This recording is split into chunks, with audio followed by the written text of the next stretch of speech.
From Kern Government Television, welcome to this week's Kern County Board of Supervisors meeting, originating from the County Administrative Center located at 1115 Truxtun Avenue, Bakersfield, California. Kern County's vision is to create and maintain a customer-centered county government designed to garner the confidence, support, and trust of the people we serve. Today's Kern County Board of Supervisors meeting will convene momentarily. Board to reconvene. Madam Clerk, please call the roll. Supervisor Gleason. Here. Supervisor Scrivener. Here. Supervisor Maggard. Here. Supervisor Couch. Here. Supervisor Perez. Here. Thank you. Good afternoon and welcome to the Tuesday, January 10th meeting of the Board of Supervisors, the 2 p.m. agenda. I'd like to ask County Counsel Mark Nations to give us a report on actions taken in closed session. Thank you, Mr. Chairman. Under item 35, under County Administrative Office, the public performance evaluation for Director of Airports was conducted. A performance evaluation for the County Administrative Officer was not. And then under item 36, that closed session was held, but there is no reportable action from it. Thank you. Thank you, Mr. Nations. And now we will consider the consent agenda. All items listed with a CA above the item are considered to be routine and non-controversial by county staff. Consent items will be considered first and may be approved by one motion. If a member of the audience wishes to comment or ask questions regarding an item or items on the consent agenda, they may do so prior to a vote being taken on the consent agenda. A member of the board may remove any item from the consent agenda, and it will be considered in listed sequence with an opportunity for any member of the public to address the board concerning the item before action is taken. And so starting on page 2 of our agenda, item 3 is on consent. On page 3, all items 4, 5, 6, and 7 are on consent. Also on page 4, all items 8 through 13 on consent. Page 5, items 14 through 20 are all on consent. Starting on page 6, item 22 through 25 are on consent, as well as item 27. On page 7, items 29 through 36 are all on consent. We do have some revisions to the recommended action on item number 3. I'll ask our planning director, Lorelei Obiat, to read those changes, and then I'll ask if any members of the public would like to make comment, and the board if they would request the items removed. Ms. Obiat, please. Thank you. Good afternoon, board members. There are no changes to the proposal as placed in the agenda. An addendum staff report was prepared for item 3, has been provided to your board and provided to the applicants and posted on our website to address a last-minute comment from the San Manuel Band of Mission Indians to correct some typographical errors in the staff report. Clarifications were made to the identified findings and conditions of approval to address concerns raised. All concerns have been resolved. Staff is requesting this item be considered on the consent agenda unless a member of the public or your board wishes to have it removed. The recommendation has been revised as follows. Adopt Section 15091 findings and Section 15093 statement of overriding considerations. Adopt mitigation measure monitoring program. Adopt resolutions recommended revised findings and enact ordinance approving specific plan amendment as requested. Approve zone changes as requested. Approve conditional use permits subject to revised conditions. Approve the memorandum of understanding agreement and authorize the chairman to sign. Thank you, Ms. Obiat. So I'll ask if there are any members of the public that would like to make comment on item 3 or any of the other items on the consent calendar. Okay, seeing none, I'll return to the board. Need a motion on consent, please? Motion. So moved. Second. A motion and a second. Please cast your vote. Motion is approved. All ayes. Thank you. And now that'll take us back to page 2 of our agenda, public presentations, item number 1. This portion of the meeting is reserved for persons to address the board on any matter not on this agenda, but under the jurisdiction of the board. Board members may respond briefly to statements made or questions posed. If you would like to make a public presentation, please come forward. Speakers are limited to 2 minutes. Please state your name. Good afternoon. Mr. Chairman, members of the board, I'm Dennis Fox. I am not here to pull item 5 from the agenda for my own nefarious reasons. But to talk to you about the ballot initiative that passed that was to make a hassle that people would have to go through to buy ammunition. And they'd have to get state approval and all this. It has a bad effect. And that is that there is a federal excise tax placed at the factories on that stuff of 10%, given to the state. In turn, the state gives it to counties, you know, for like Section 8 funds for habitat conservation plan. So that has an impact on you, and I'm going to give you letters on it that I've sent to them and CC to you.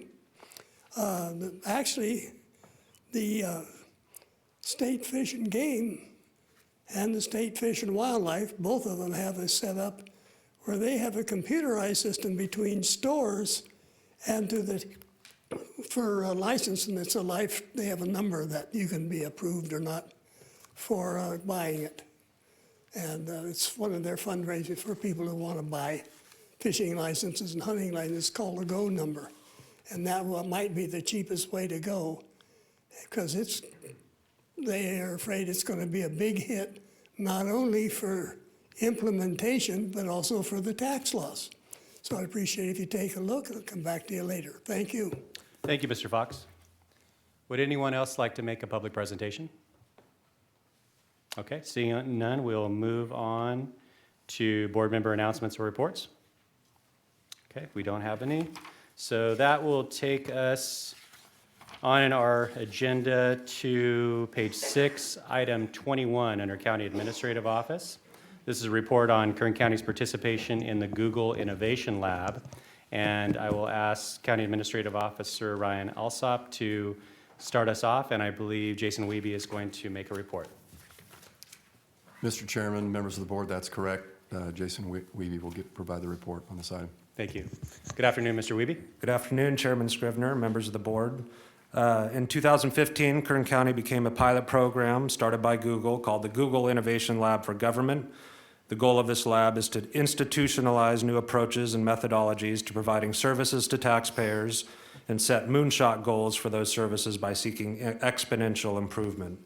A common thing among both the Google program and our current efforts through the Standing Committee on Strategic Initiatives and Lean Thinking is empowering employees in order to support a decision-making environment at all levels of the county.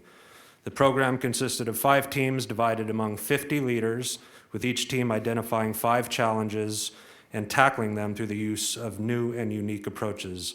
I'll just very briefly touch on each of the 5 initiatives, and then I'm happy to answer any questions. Initiative 1 was volunteers. This group set a goal of increasing volunteer hours for the county by 10% a year for the next 3 years. Through the use of a volunteer portal, social media, and coordinating efforts among different volunteer programs among the county, we are on pace to reach and exceed that goal for 2016. We received nearly 184,000 volunteer hours in 2015 and appear to be looking at no less than 205,000 hours for 2016. Each volunteer hour is conservatively valued at $20 an hour, meaning this increase in 2016 equates to a value of nearly $400,000. The second initiative is developing an integrated workforce development system. One of Google's software development partners we continue to work with. However, they've reined in a few other counties to build a statewide system, and that's ongoing. However, rather than wait for this system to be built by these software developers, Employers Training Resource used this concept to partner with Employment Development Department, Human Services, and the Bakersfield Adult School and the Kern Youth Partnership. This partnership created a human-centered design project, which is a data-driven plan to reconnect youth with campus-based job training and library-based GED courses. This project recently earned recognition at a White House ceremony and is a direct result of the Google Lab prototype. The third initiative was branding the county as a great career opportunity and cultivating local talent. The Google Lab enabled the Human Resources Division to use cloud-based technology through the use of the Chromebooks to improve and expedite the testing and measurement process when creating employment lists. This real-time evaluation process has provided both the hiring departments and job seekers with tangible improvements in the recruitment and selection process. Eliminating outdated manual processes through the use of cloud-based services is an ongoing effort by Human Resources that will continue to provide value and save both time and money. The fourth initiative was integrating healthcare information systems. This challenge sought to design and develop a system that would share data between Kern Medical, Public Health, Mental Health, and Human Services to provide across-the-board care for county residents. One example would be eliminating a patient's need to travel to Human Services to get a Medi-Cal renewal and then back to Public Health for clinic services. However, the technology to build this system had a price tag of over $1.5 million, which caused this team to fail fast and not dedicate any more unnecessary time, money, or effort pursuing this system. The final initiative was integrating information technology and communication channels. I, for one, am very thankful that we're moving to Microsoft very soon. However, this was not a direct result from the Google Innovation Lab, since they are competitors. The Google Lab initially prompted this team to look into implementing Google Apps for work, but the lack of certification from the Department of Justice caused this effort to quickly move in a different direction, and we are thankfully moving to Microsoft very soon. That's a brief summary of each of the initiatives and a status update, and I'm happy to answer any questions you may have. Excuse me. Thank you, Mr. Wiebe. I will now ask if there's any members of the public that would like to make comment on the staff report. Okay, seeing none, I'll return to the board. Supervisor Gleason. Thank you, Chairman Scrivener. Great report, thank you very much. Talk to me a little bit about the total cost of our Google effort. The cost was $99,500, I believe. The initial cost, Alameda and San Joaquin were the other two pilot programs, cost $160,000. I negotiated with Google, or our staff did, down to $99,000 for the total cost. We did not engage in any additional costs by purchasing or developing software. Anything we have developed, we've done in-house or through in-kind donations with our software developer partners. So the result of this effort was 5 initiatives, some success and some failed. The volunteer sounds like it succeeded. So what are we doing with that down the road? What are we looking at down the road, future down the road? Supervisor Gleason, through the chair, just with the volunteer effort, Yeah. or the, expanding upon it. We have staff in our office that are working closely with the departments that readily use volunteers, animal services, veterans, the sheriff's office with our search and rescue. And we're continuing to collaborate with them to see how we can supplement their efforts through getting the word out and making it easier for them to recruit and retain volunteers, and working with the universities and some of the other schools in town as well to provide students with real activities that they can put on a resume and possibly get a foot in the door to jobs in the future with the county. So we're partnering with CSUB, Kern Community College District, as well as other agencies in town to supplement that as well. I think this is interesting personally, and I would like to know a little bit more about it. We don't have to do this in public, I don't think. But I think we can do something where me and you sit down and have a conversation about, making sure the whole county benefits from this volunteer program. Who's the person in charge of this volunteer program? How are these volunteers being coordinated? What effect, how are we steering them, and how are we optimizing the use of this valuable resource? Because I think it could save us some big bucks down the road. So I don't think we have to do that in public, but I would just ask you to come, maybe schedule some time, me and you sit down and hatch this whole thing out. Be happy to. Thank you very much. Thank you, Supervisor Gleason. Do we have any other comments from any board members on the item?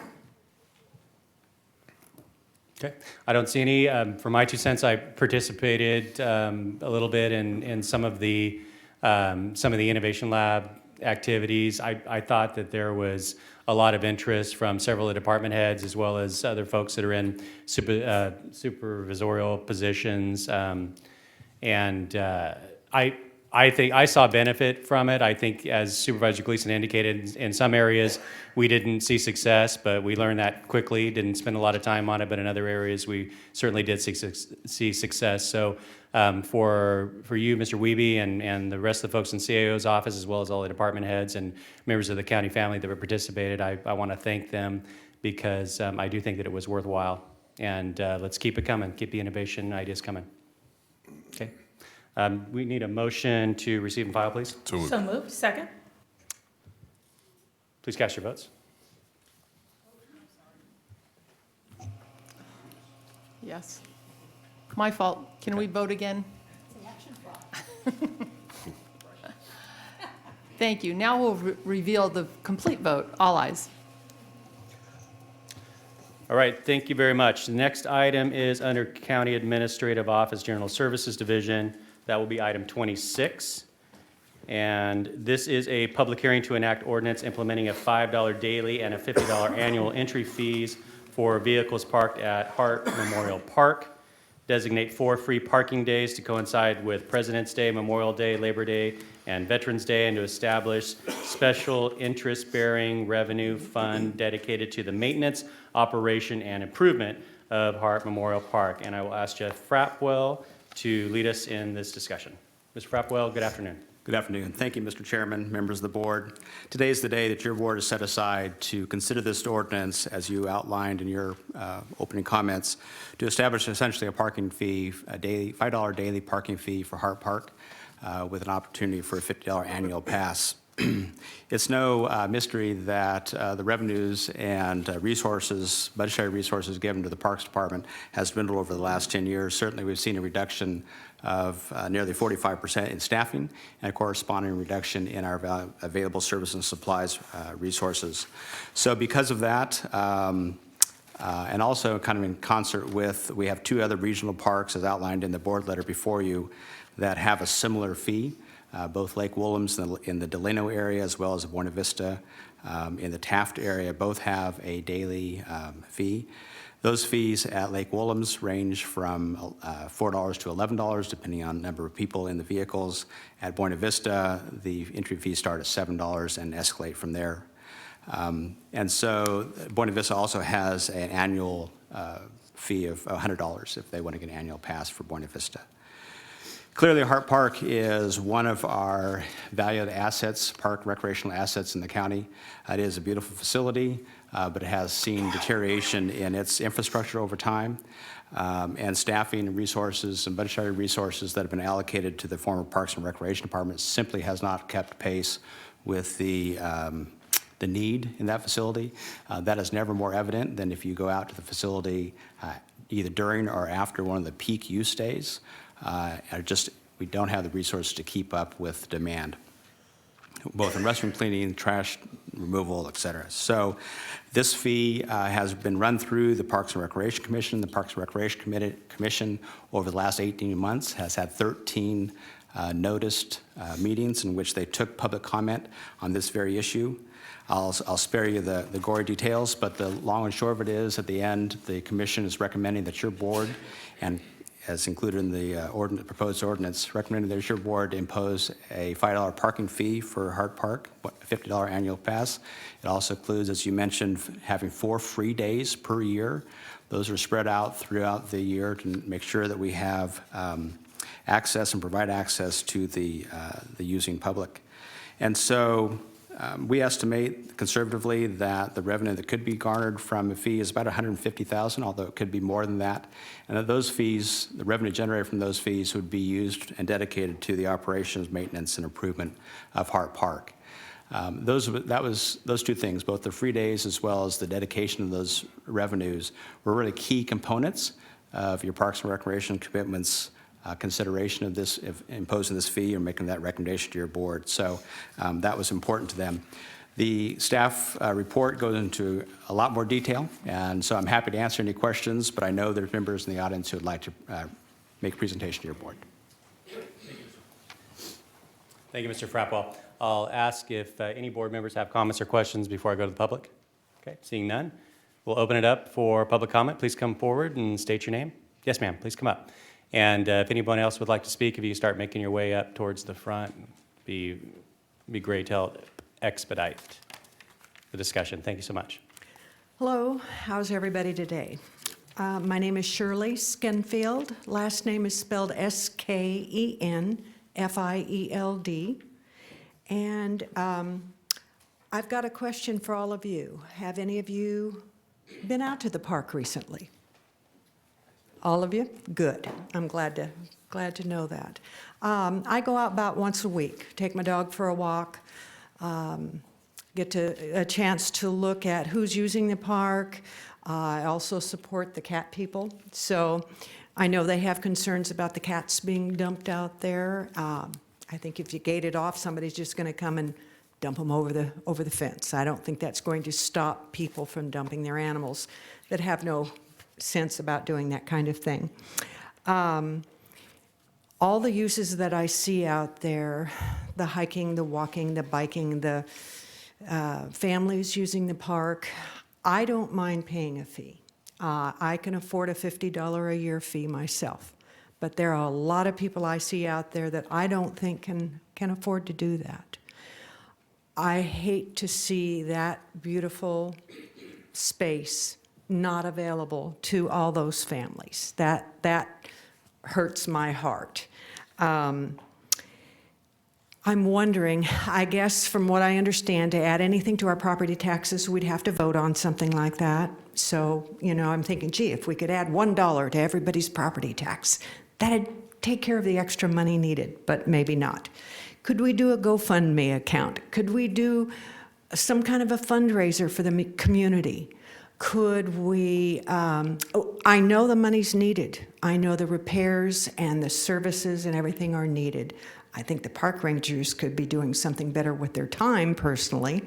The other thing I'm worried about is if you close this off and there's a fee per car, everybody's going to start parking on Alfred Harold Highway. There's nothing out there that says you can't park. And if you're going to put up signs that says you can't, that's going to cost you money. You're going to have people shuttling families in with that one car with their ticket. They're going to park out there. They're going to dump trash out there. I think there's other things that can happen if you put this fee in place.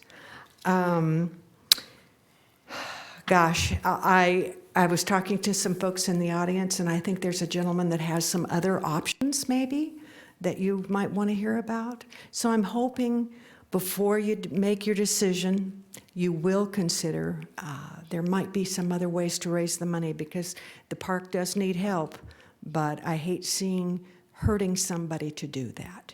So thank you very much for your time. Thank you.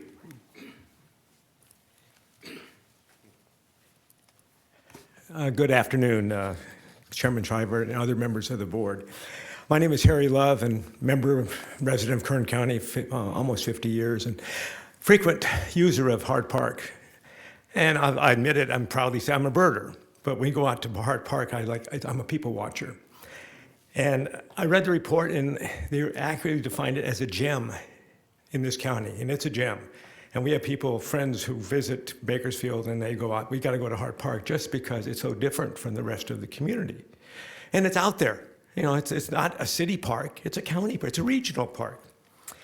And I've been out there on the high usage days, and in particular last Easter. And if you remember well, the CHP had to close off entrance because it was filled. And we got there early. And by the time we're leaving about 1 o'clock, I just noticed a number of families enjoying unbelievable. And then you looked at their faces, and they didn't look like myself. They were a different background, different economy, different neighborhoods they came from. And I smiled at the fact that they were enjoying life in the best place they could enjoy life in. So then you look at funding. And as a retired teacher, I said, well, I'm going to just go to something easy. I'll go to the internet. And I went to the internet. The first place I Googled, parks.ca.gov, 20 pages of options that have not been discussed, 20 pages of other things to do besides what is being offered. And I looked them over and I said, whoa, there's things here that are very interesting. Creativity, to try something. And I just started thinking, well, I thought of 3 things right away. We haven't done this, this, or this. And that was in 5 seconds just sitting here. And I said, those are options. And then on the web, on that site, they mentioned the counties and the cities that have looked at this. And they put in the city of Los Angeles. Well, our neighbor to the south, and sometimes we derogatorily look at them and they derogatorily look at us. So I went to their website for the city of Los Angeles Recreation and Parks is how they label it. And I clicked on the site that says donate, and it's the Friends of the Park. and it's a 501c3. And I clicked on it just to see, and I could put down whatever park I wanted to donate in Los Angeles City, how much money, it says right away, tax-free, and that generates thousands of dollars. That's nothing. That doesn't take one person to sit and check cars. It doesn't take a patrol to go around. The opportunities are unbelievable, and I found it in 5 minutes on the internet. If I continued, it might continue even longer. So before I leave it today, I'm going to give you the summary of that site. I didn't hand it ahead of time because one of your members who used to be one of my students, and I know if you hand papers to people, they start reading and don't listening. So I'm going to hand it to you, but I would advise your staff to go to that website. There's 2 websites listed, and just see the options that are available to you, and not to make a decision on this issue today. Thank you.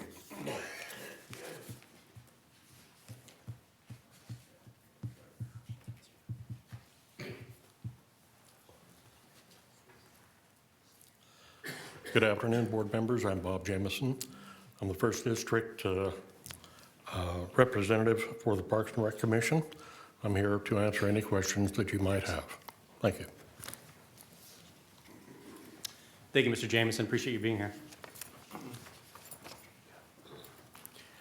Good afternoon. My name is Bob Coons, and I'd just like to take a second to tell you a little bit. Many of you might know about it, but the history of Hart Park to a little bit.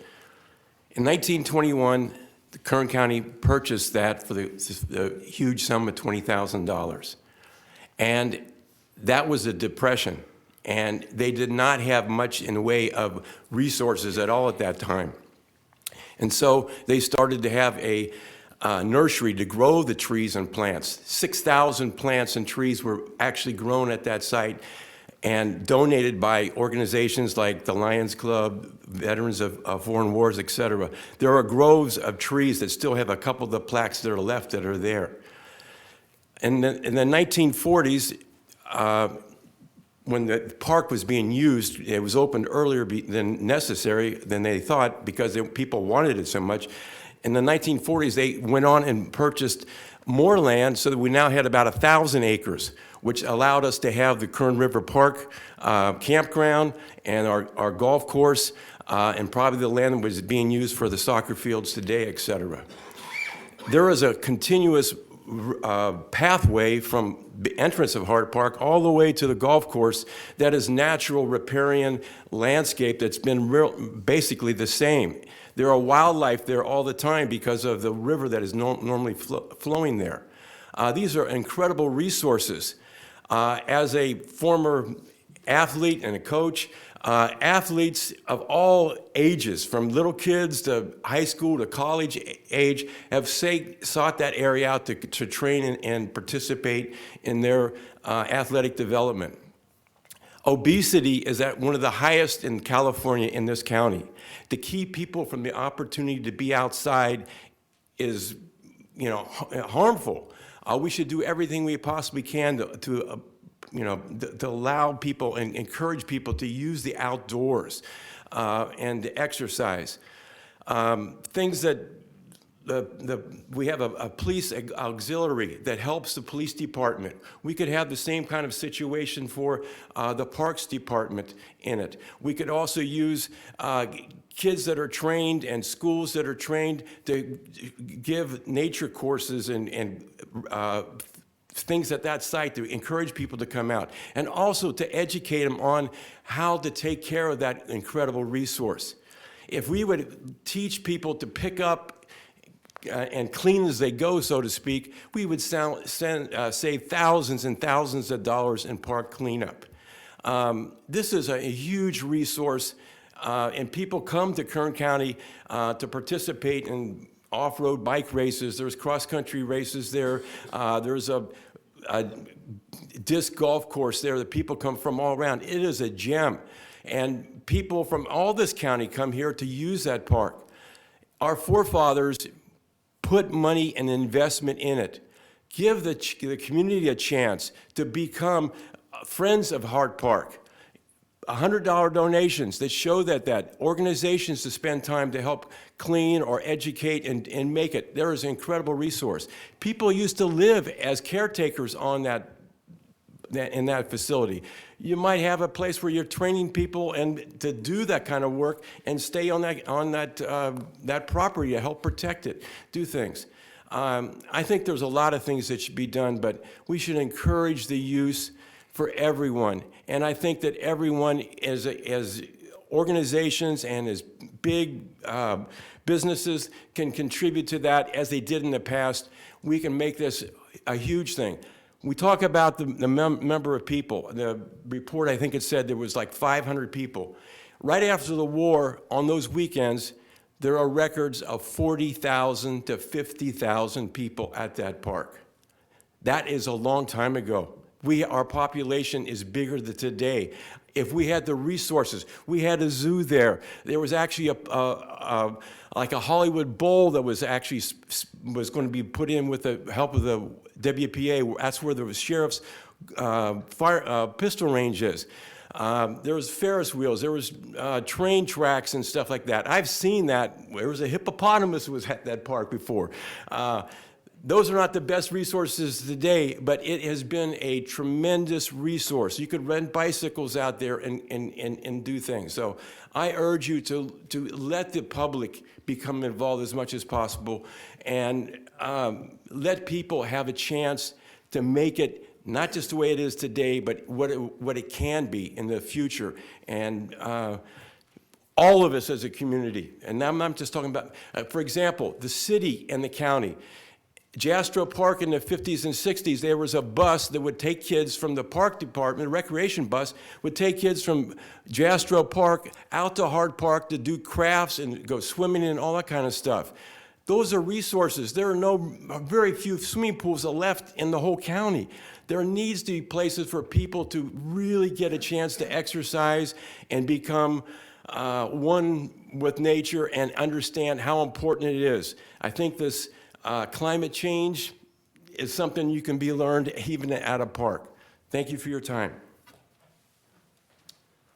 Thank you, Mr. Coons.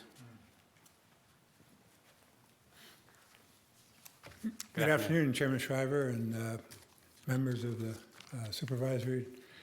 My name is David Schad. That's S-C-H-A-A-D. And I go out to Hart Park now and then, whether it's birding, biking, jogging, whatever it might be. It's a nice green spot. Green spots are pretty valuable in Kern County. There are not too many of them, particularly in the summertime. So it's nice to have that out there. And I see lots of people out there that, I don't know what their financial situation is, but I think just from observation, some of them with big families don't have a lot of extra money to spend.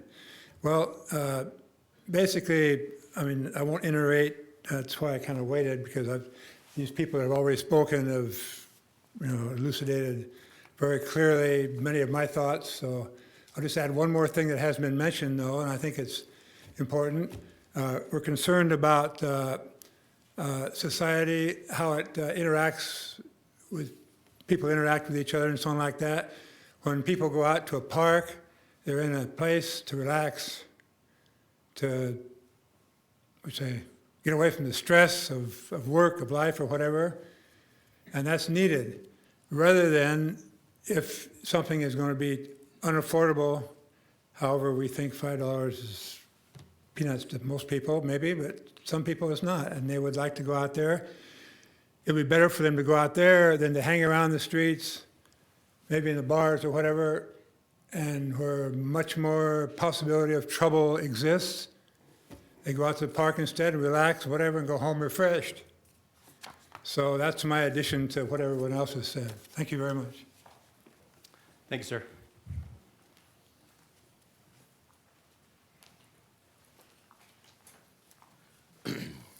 Michael Rao, speaking for the disabled, if you people implement this fee, are you going to charge the disabled the parking ticket? Los Angeles counties and other counties do not charge the disabled. Thank you, Mr. Rao. Do we have any other comments from members of the public? Please, if you'd like to make a comment, please come down so we can move the hearing along. Hello, my name is Linda McMillan. I'm currently retired. I was a displaced housewife with 3 children to support. I had absolutely no money in my budget for entertainment at all, and Hart Park was very important to me and my family at that time. I was on welfare for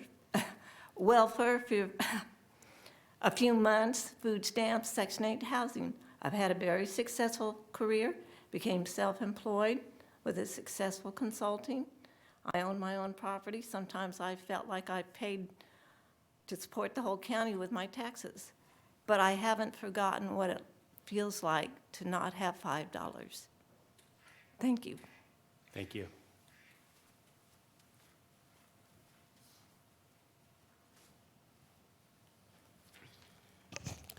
My name is Marion Vargas, and when I was first married and had little kids, stayed home, and we had a swamp cooler in the house, and we lived from month to month, and we'd borrow into the next month, to make it. We would go, our family would go out to Hart Park and picnic where it was cooler in the hot summer days. We would do this with neighbors.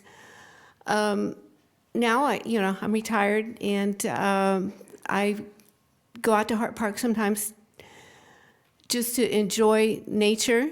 And I particularly take my father, who will be, on January 20th, will be 100 years old, veteran. He's in good health, uses a walker, but he lives where he needs assistance. And people like my dad can't get out on their own. They can't get out into nature. He, in his retirement, he moved up to 11 acres in Placerville and planted trees and did all that, but moved down to Bakersfield to be closer to his family. I take him out to Hart Park on a drive, and we drive all those little curvy streets in and out. We look at the peacocks, we look at the feral cats, we watch the little children playing, the families, the birthday parties, the fishermen, the couples getting their picture taken for engagement pictures or weddings. And he has such a good time. His memory is really, really lousy. Boy, this is a big park. Wow, look at all these trees. Oh, look at the ducks. Look at the guy on the board in the park. Now, I can afford to pay $5 now. But looking back when that might have been an issue for me, I think of the other families who are out there, and I think a $5 fee would discourage the daily use that maybe the fishermen have and the people who just go out there.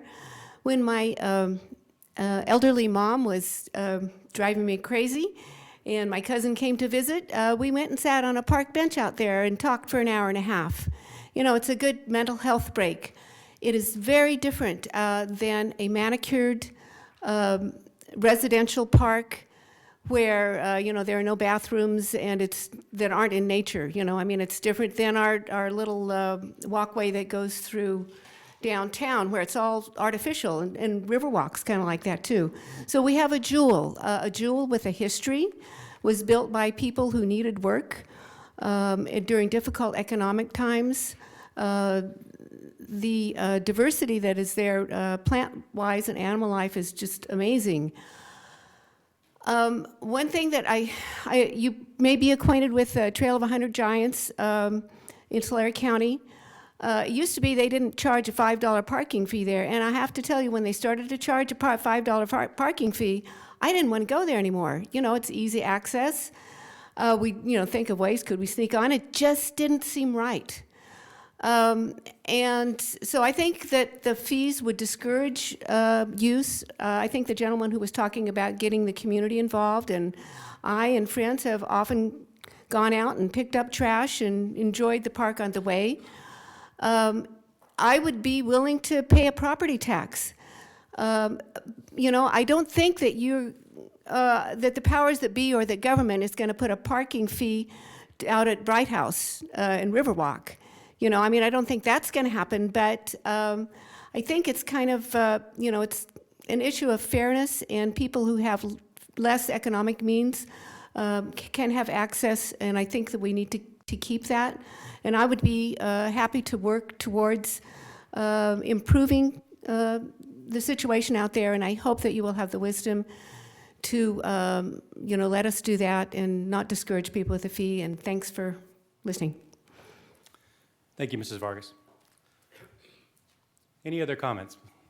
Okay, please come forward. Is there anyone else who would like to make a comment on this item besides this gentleman? Okay, seeing none, you'll be the last speaker. Good afternoon. Hello. My name is Greg McGiffney. I'm the District 4 Commissioner for Parks and Recreation, County Kern. A couple of things. One, I think there's a misnomer somewhat in the news that the park, there has to be a residency requirement to attend the park.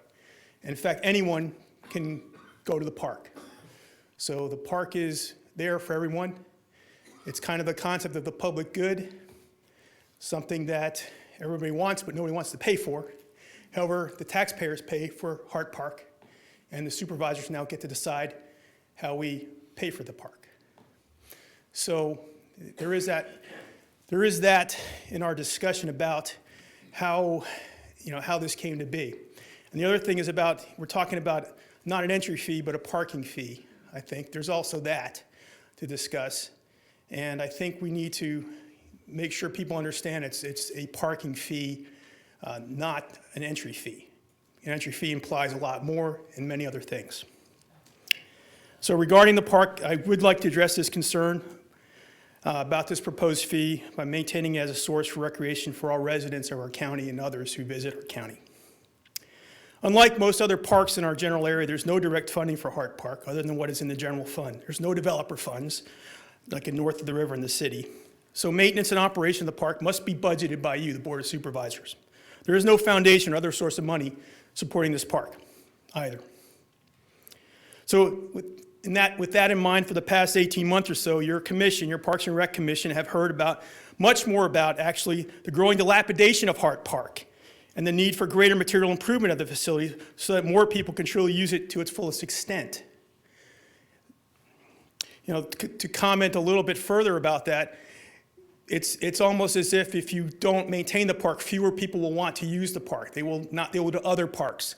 So they will not show up perhaps and use that and make full utilization of the facility, which is what we'd like to have. In terms of overall maintenance, the park needs an overhaul. Certainly the volunteers make a huge difference, but I know we're all keenly aware that this park does need an overhaul. It is old. It has not been maintained to the same standard as maybe other parks because of the money situation. So because we can't allocate more money or more resources in terms of the budget for improving Hart Park, we're at a crossroads and something must be done. Again, 18 months we've been hearing how the park is dilapidated, how we need to do something about it. I know we have county issues in our coffers and the shrinking of the budget, and the size of the department has been a fraction of what it was. It's probably half of what it was a few years ago. But it's not implausible to think that with some more resource allocation being added very soon, this jewel could be in danger of being lost. The park could be closed. Your commission looked at many options and found that similar regional and state parks in the valley charge fees just to enter, as mentioned, I think, by some of our people before. But it's usually at a higher cost than what we propose here. Cal State, Bakersfield College, other public locations have charged parking for years. In fact, you have limited parking downtown just to get to this meeting. We also charge entry fees for Buena Vista recreation area, and no one has issues with this either. It offsets some of the operating costs of the facility. So taking all this into account, your commission recommended automated parking kiosks could help us raise some of the funding needed to upgrade a facility without having any personnel or additional funding to the budget. Parking only would be charged. Again, this is only parking. The use of Hart Park itself would continue to be free for everyone, not just residents, everyone who comes to Kern County. So by setting up a special fund, all the money raised could go to the park, not to the general fund. Using an objection by some people saying, hey, this is black hole money somewhat, and this is a directed expense. Quicker way to resolve infrastructure issues as this will be with this, of course. And if Hart Park no longer needed the said funds in the future, the kiosk could easily be removed. We say, hey, no more kiosks, the park's fixed, we don't need to raise any more money. So it could be temporary for that matter.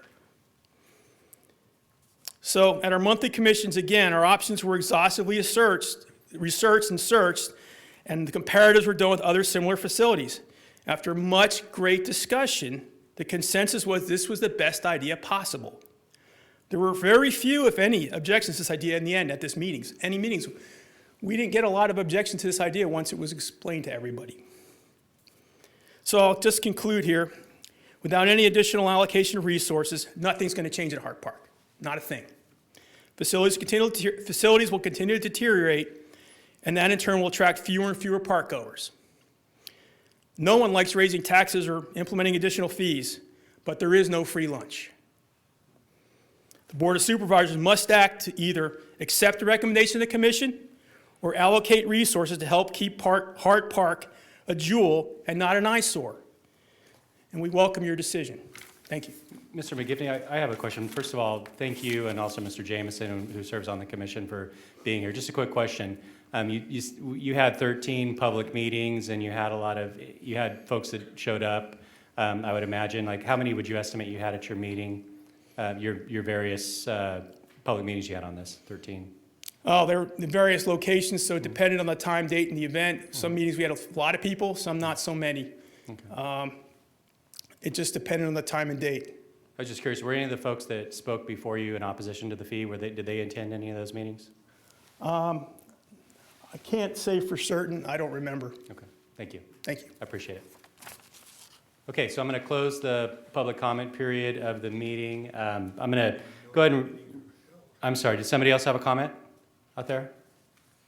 Okay, seeing none, thank you. Yeah, I would just say, Ma'am, we're not going to be able to hear you unless you come to the microphone. I'll give you one more opportunity. Thank you. Come on up.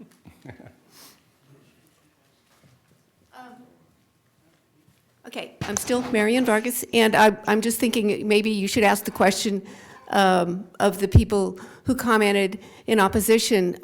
Personally, I didn't know about the meetings, and I think it's really important, and that doesn't mean they weren't publicized, but I think if they weren't widely, if it wasn't publicized. So maybe you could just make a show of hands or something, question if you want to know that information.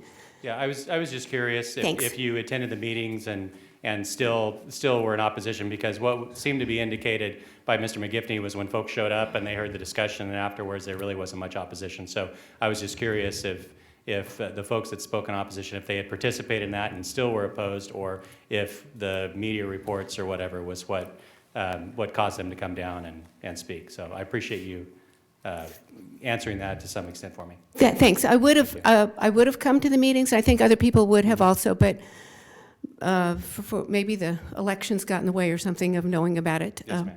Thank you. Thank you. Appreciate it. Okay, so I am going to go ahead and return to staff. I have some questions. I'm sure other supervisors have comments and questions, but I would first ask Mr. Frapwell if he has any comments, and then perhaps they might be some questions for either Mr. Jameson or Mr. McGivney, the two commissioners that are here, and be happy to allow that discussion to occur. Mr. Frapwell. Thank you, Mr. Chairman, members of the board. There we go. Thank you, Mr. Chairman, members of the board. The comments I thought were good comments that we got from members today.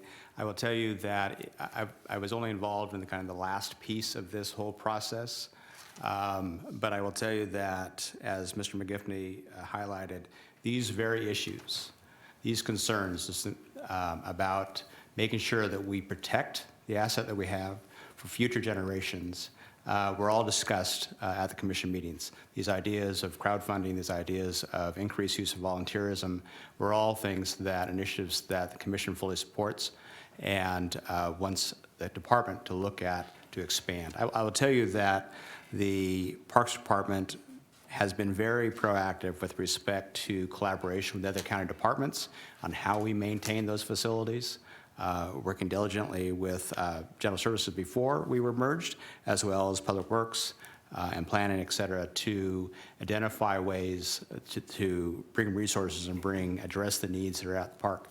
I'll also tell you that we have entertained and applied for many grants, often successfully.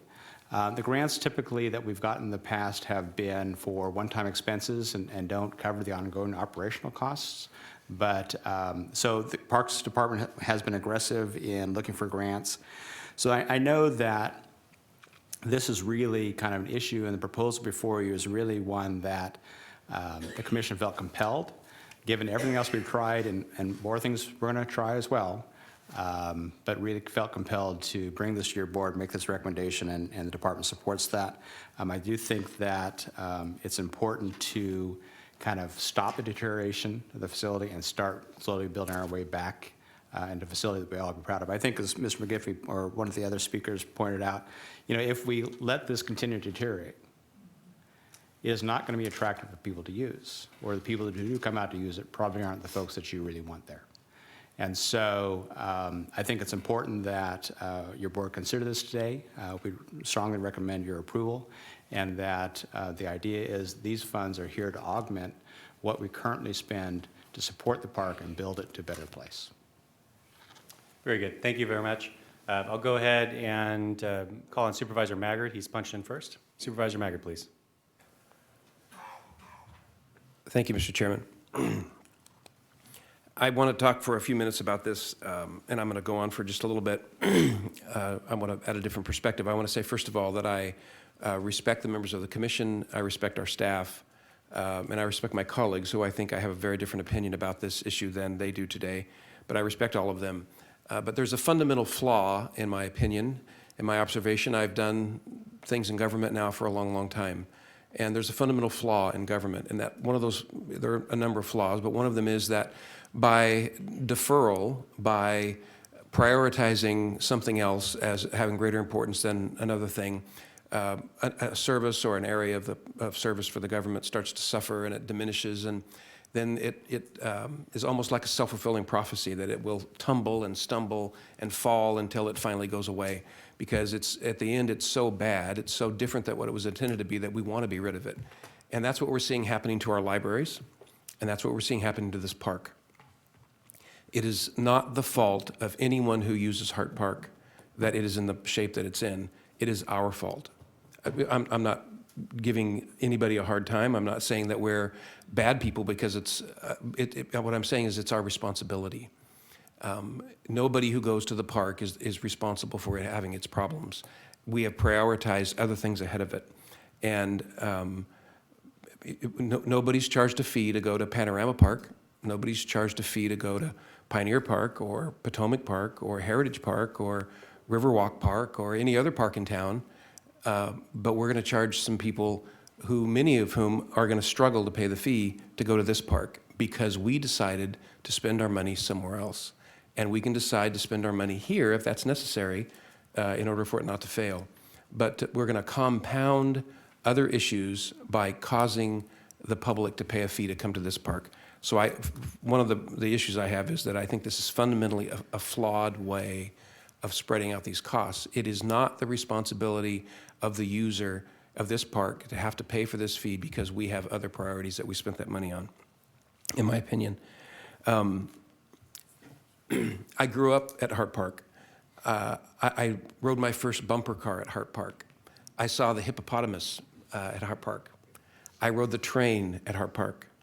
My family went there for picnics, barbecues. I was in the lake jumping up and down as about a 9 or 10-year-old boy, was nearly drowning, and my Green Beret uncle jumped in the lake and caught me and brought me to the side, and after I stopped crying, it was obvious I hadn't drowned. I have countless memories of that park. The reason I tell you that is that my family was much like some of the families that were described earlier. We didn't have another resource. I didn't know anybody who had a pool. I lived in a house that had a cooler. It was blistering hot. It was the only place we could go that was an escape.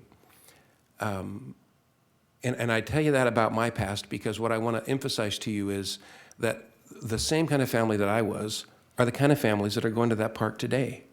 Now, I have complete respect for my colleagues, but with all due respect, I don't believe you recognize the use of the park and the folks that are there because you're not in it. You don't live in it. You don't see it. I have been in the park. I have an app on my phone that tracks my bike rides. I've been in the park 176 times that I logged in just over the last 2 years. I'm there all the time. On Tuesday nights, there's a running group. I don't mean just 5 or 6 people. 500 people go to the park on Tuesday nights in the summertime for a community run that goes up by Calm and up to the lake and back. There are birders. There are, in the mornings, there are elderly folks that walk that don't really have another safe place that's quiet because there's no traffic at the park. There are countless couples that are in the park all the time. Where else can they go? It's a nice, quiet place where a couple can go talk. I don't know of a place in all of Bakersfield where there are more wedding and baby photos taken than Hart Park. And as you go through there, you see this constant, virtually every time you go, you see it. There's the part about just being out in nature. If you go through the park at nighttime, I ride through there at nighttime sometimes, and with the headlight of my bike and it's very, very dark, you see coyotes scampering across the park in front of you. It is almost a magical place. And what this is going to do is cause people not to go there. It's going to cause people to get to the park and turn around and go back. That's tragic, that we would allow that to happen to one specific park in the greater Bakersfield area. And Lake Woolham's and Lake Buena Vista are very different places than Hart Park. This park is troubled because we have not made it a priority. So I completely respect my colleagues. You can have different opinions than me, and that's okay. And I'm not disparaging anybody for having a different opinion than I have, but there are many reasons why I think that park should remain a free amenity to our community. And to the members of the commission, I appreciate that we give you responsibility, you struggle with and come up with what you think is a recommendation. I just in a heartfelt manner, believe this is not the best recommendation. It is a recommendation, but it is not the best recommendation. There are 2 more points I want to make. This is going to cause unintended consequences. If you enter the park from the east, from the Calm area and Lake Ming, there's a corner, it's sandy, it is a blind corner. The park has these very curvy streets that were alluded to earlier. It's very difficult to see. There's basically a 5-way corner there. And what we're going to have now are people parked all over the sides of the road just outside the park. It's already dangerous. It's already a difficult corner to make as people are still going to go straight through the park, just like they do now on the main road that stops and ends at both ends of the park. That east end of the park is going to become much more dangerous. On the west end of the park, where the 2 gates are, the same thing occurs. As you exit the park, I don't know where exactly the kiosk is going to be. There are going to be unintended consequences with cars parked all around. There's another unintended consequence. There is a park-like setting between Lake Ming and the campground. It has playground equipment, picnic tables. It is a very, very common place for large groups to meet and for children to play. That area and Lake Ming, along the bank of Lake Ming, where there are also toys to play with. Now, as I say this, I recognize that some of you might say, well, let's just charge a fee for the playground area at the campground. We already charge a fee to go into the campground. But before you get in the campground, for that playground area, let's just charge a fee there. Let's just charge a fee at Lake Ming. That is not the answer. The answer is not to charge people to go into these places. The answer is for us to prioritize that so they can be taken care of. But what's going to happen is the crowd is going to move from Hart Park to that campground area and to that playground area and to the lake, and they're going to get hammered. There are unintended consequences here that I don't think we have thought about thoroughly enough. So I won't go on. I don't mean to step on your toes by saying you guys don't have a sense of the park because you might not be in there as often as I am. I completely respect that you have valid opinions, so don't think I'm trying to be disrespectful about that. But respectfully, I completely disagree with this, and I think there's another way that it could be handled, and I think if we take our time, we can accomplish that. So I will not support this recommendation. Thank you.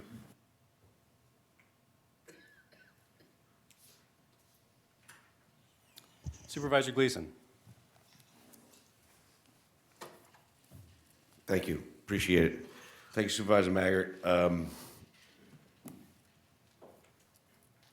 I thank you for your thoughts. Can I talk to Mr. Jameson? Come on up, please.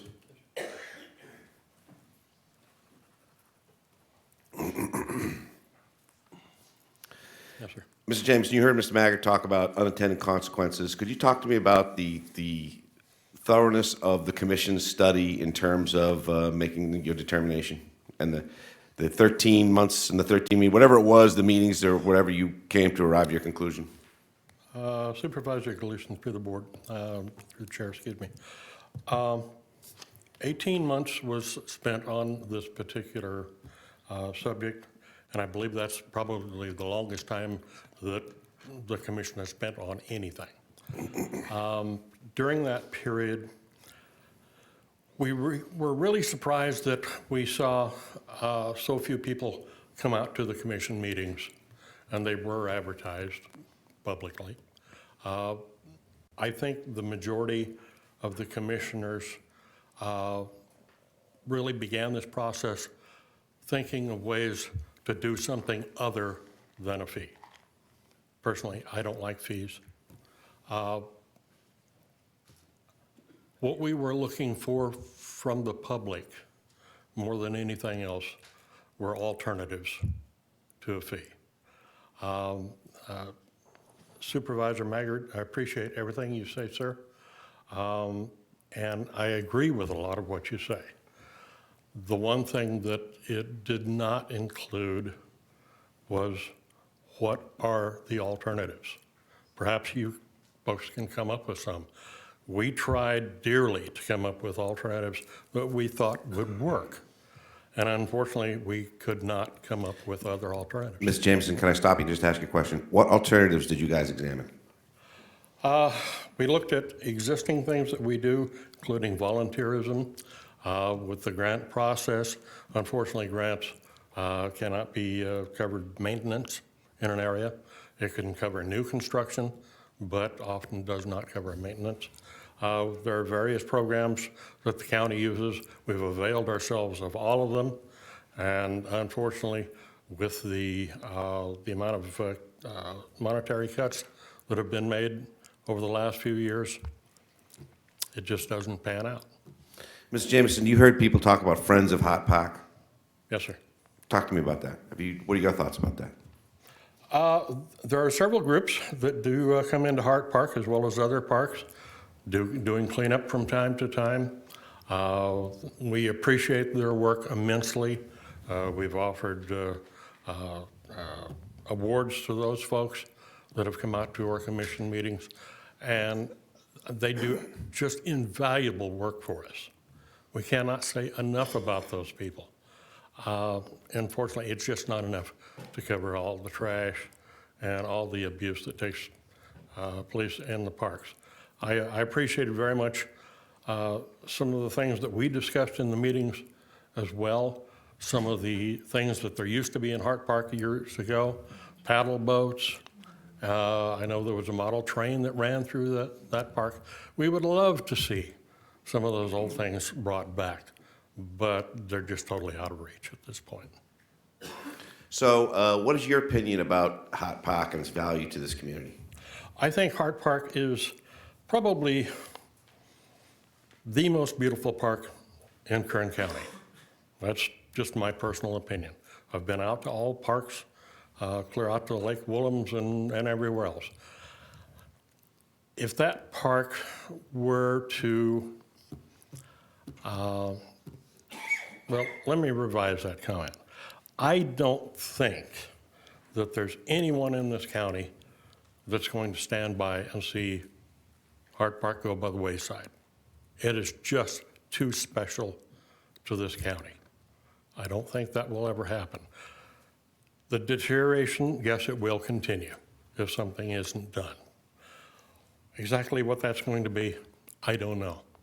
But I'm very passionate when I say we cannot let this park deteriorate further.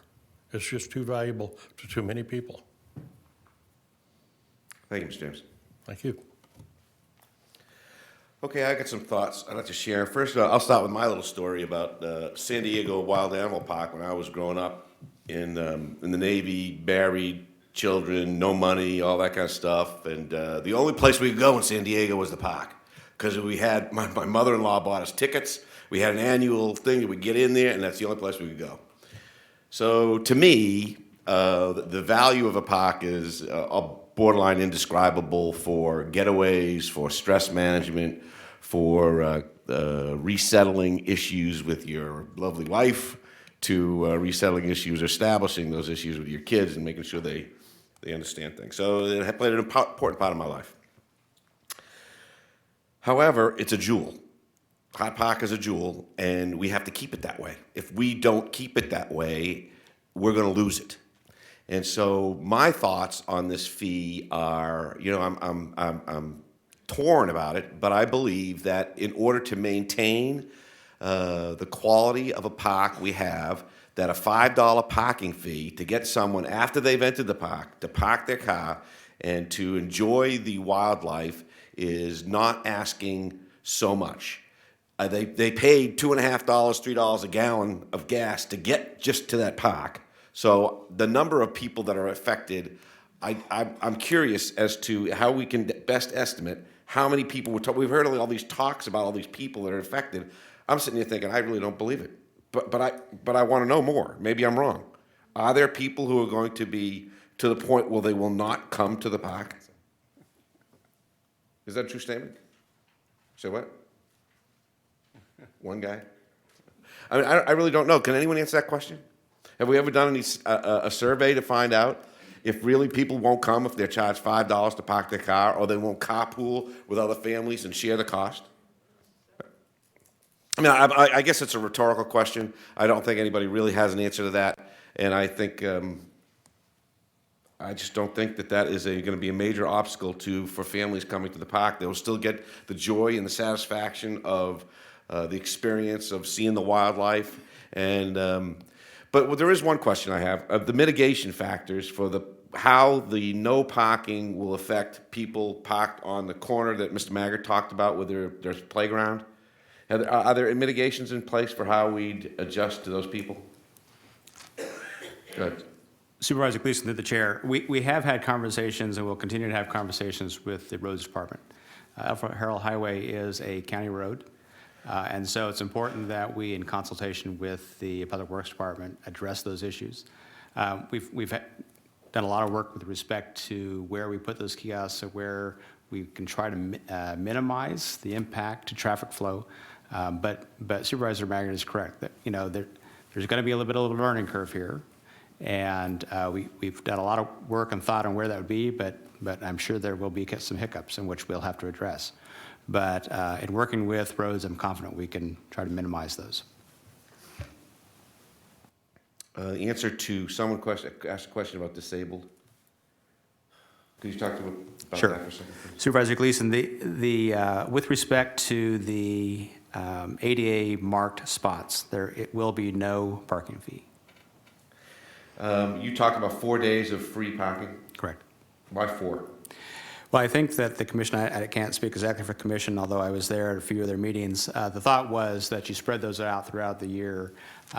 It's modeled after what the state has done with respect to what they do free fishing days, in which they do not require fishing licenses for certain days.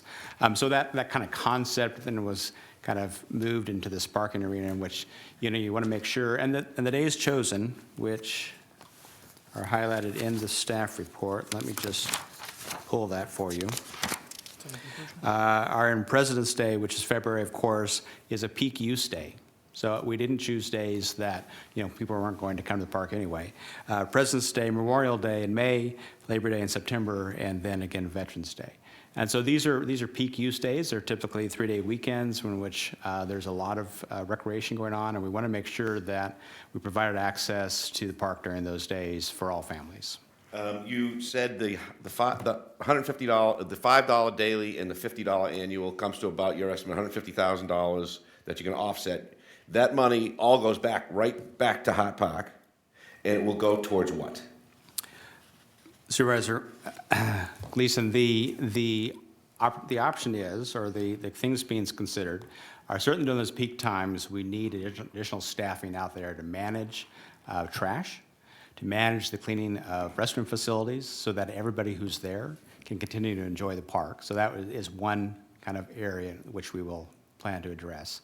In addition, oftentimes when we have grant opportunities, it require a matching fund. So this would be eligible to be used as a local match to be able to pull down more grants. And so those are two of the areas, as well as some deferred maintenance on our existing facilities out there. What about the presentation Mr. Wiebe gave us about a half hour ago about volunteers in his Google-launched effort? Right. We will work and have worked. We have a very active volunteer group within the Parks Department. And we have, although I don't believe they're formalized as 501c3 IRS groups, we do have some very active groups volunteering and spend countless hours in the parks, which we are immensely grateful for. To the extent we're able to build on that, we will absolutely do that. If we can utilize the program that Mr. Wiebe talked about to further enhance our efforts, we're pleased to do that, and we'll do that. Why $150,000? Why that number? Why not $100,000? Or why not $75,000? Why 150? The Supervisor Gleason, the guesstimate, best estimate that we have on what this fee may generate is $150,000, and that was done based on some surveys kind of throughout the year, throughout a 6-month period of just kind of peak days, kind of peak weekend days as well as weekday days, and try to estimate the average number of vehicles that are there and what that might generate. Yeah, but why do you say that you need that much money to keep that park from deteriorating further? Why is it $150,000? Can you stop the deterioration with half that? Well, we know right now that the park costs about $750,000 a year just to keep at its current state, and we're losing ground. So the idea here is to establish a fee which is reasonable with respect to what other entities charge, as well as consistent with what we charge here in the county, both at Woolham's and Buena Vista. And so that $5 was kind of set kind of with those parameters, understanding both our neighboring counties and cities, as well as kind of our own facilities. And that was the basis, I think, for the $5 fee. And then the $150 is kind of the result of that. So it was set the daily fee first, and then what would that generate? With $150,000, we would be able to address and put additional staffing on during those peak days that we know there historically have been problems, as well as start addressing some of the deferred maintenance in our facilities. Thank you. I see other supervisors want to contribute, so thank you. Thank you, Supervisor Gleason. Supervisor Perez, please. Thank you, Chairman. This issue is extremely complicated and difficult, and I'm very torn. I'm very compelled by Supervisor Maggard's remarks. I know how genuine they are, and I know also the reality of the condition of the park and the funds necessary to keep it at status quo at the minimum, but certainly to improve upon it. Parks are everything that we heard from today from the passionate people that were here and shared from their hearts about what parks have been to them and what they observe parks be to others. And, we have dwindled our investment into our parks over a lengthy period of time, and I find that to be incredibly disappointing and very tragic for what green space means to people, families, our health, our well-being. And we've worked really hard in the 5th District to fix up parks that have been completely torn down, worn down, and there are no resources to fix them up. And have raised private dollars to do so, private grants, and we've had some real successes there. It is an absolute priority of mine. I believe strongly in that space for families and community. And at the same time, and I'm very, very concerned about the investment into our parks that I have seen in my 4 years of service on this board. The impending challenges with our budget as we move forward in the next few years that I know are only in some ways going to get worse before they get better.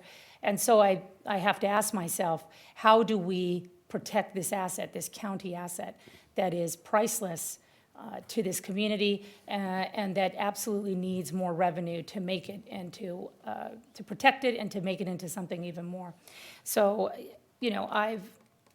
I don't like the solutions that have been presented, frankly, and I don't blame anyone for that. It's just a difficult situation to which I think action needs to be taken, and to which we have difficult options in front of us. I am inclined to support the fee for parking.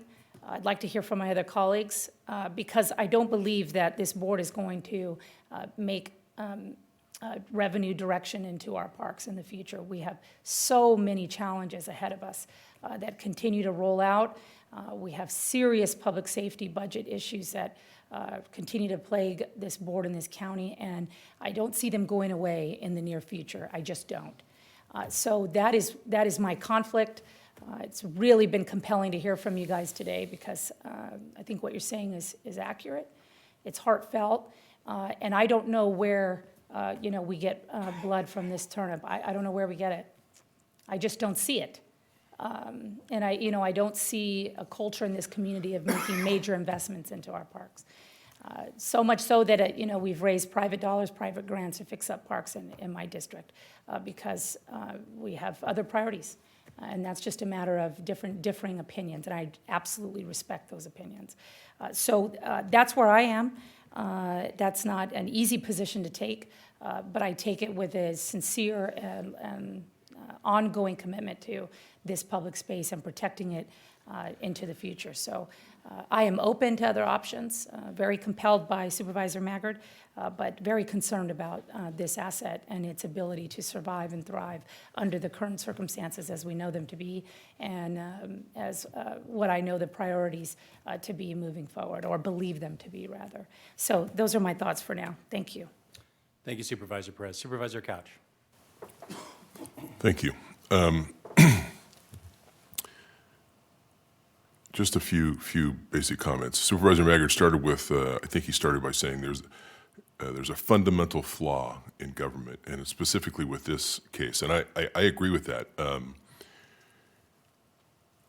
One of the flaws that I think we suffer with, the county suffers with, is that, and some of the speakers alluded to, the fact that you can go to any city park and you can park and you can go there. It doesn't cost you anything. The situation with those parks is this. They fall within something called a maintenance district. And all of the homes and businesses around that park within a certain area are paying something on their property tax bill to maintain that park. We don't do that. So we're left with another alternative because it's difficult to put those in place. Correct me if I'm wrong, Mr. Frappwell, we'd have to go out to an election. The property owners would have to vote to impose that upon themselves. That probably isn't going to happen. So we're left with generating revenue in a different fashion. And user fees is what seems to be the most logical thing to try next.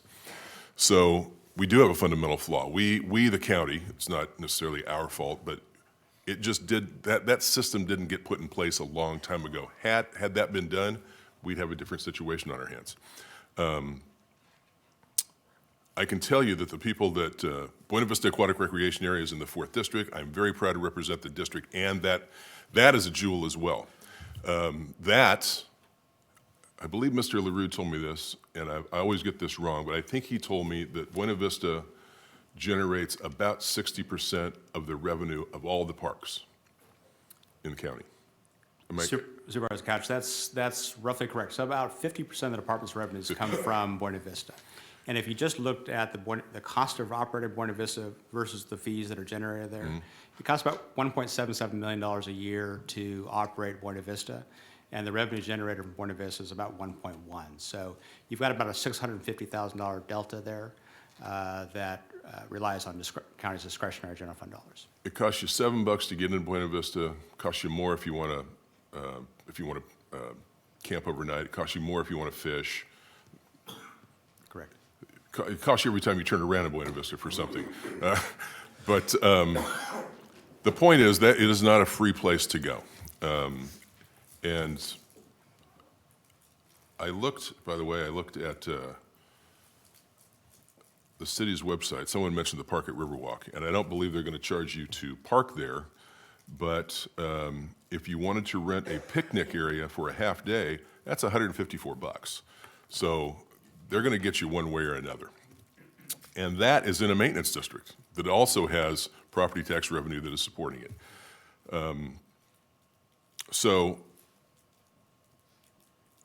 I'm going to support the staff's recommendation, but I think we ought to go into it with our eyes wide open, and we ought to know or be willing to recognize that there may be unintended consequences, and we may want to come back and address those, whatever those are. If there are people parking in different locations, that may cause a problem for the sheriff. If it's private property, if it's, who knows what the problems it's going to cause. So I'd like you to come back to us in whenever you think you have a good read on what those unintended consequences are, and there may be some that we aren't even considering, so that we can consider them and you can make recommendations. Maybe the Parks Commission can consider those as well. And by the way, I want to thank the two of you that came here today, and I want to thank you for what you do for the county. And it's not an easy job, and you don't get paid a thing, do you? So you do it because you like the parks and you like Kern County, and I just appreciate people that do that sort of thing for us. And we tried to attract public input. You did the best. I'm not blaming you. You did the best job you could do. You had the public meetings and you noticed them properly, and everything was done to get as much input as you could. So I want to thank you for that. But I'm going to support the recommendation because not that I like it, but I think we do need to do something. And this seems like the best bad idea we have. Thank you. Thank you, Supervisor Couch. First of all, I want to thank my colleagues for their thoughtful comments, the members of the public that have attended here today for your comments. You gave us a lot to think about, and I greatly appreciate it. But a particular thank you to the two commissioners from the Parks and Recreation Commission that came here. Not only did you spend 18 months and 13 public meetings to discuss this, but you've taken time to come down here to the board to try and explain your thought process, and so I greatly appreciate that. You know, I remember when we were talking about moving the parks into general services, and I asked Bob LaRue, our former parks director, I said, Bob, when was the last time we had a recreation component to our Parks and Recreation Department? He said, Prop 13. And so, you know, all of us know how long ago that was. And so I think that is an indication of how we got here, just in the respect that government has very few, county government has very few ways to go out and generate revenue. We try to create a business-friendly environment.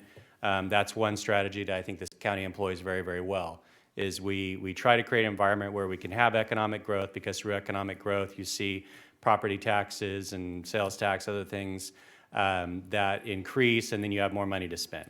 So here we are in a climate where we're in the worst budget catastrophe that this county has probably seen in 40 years.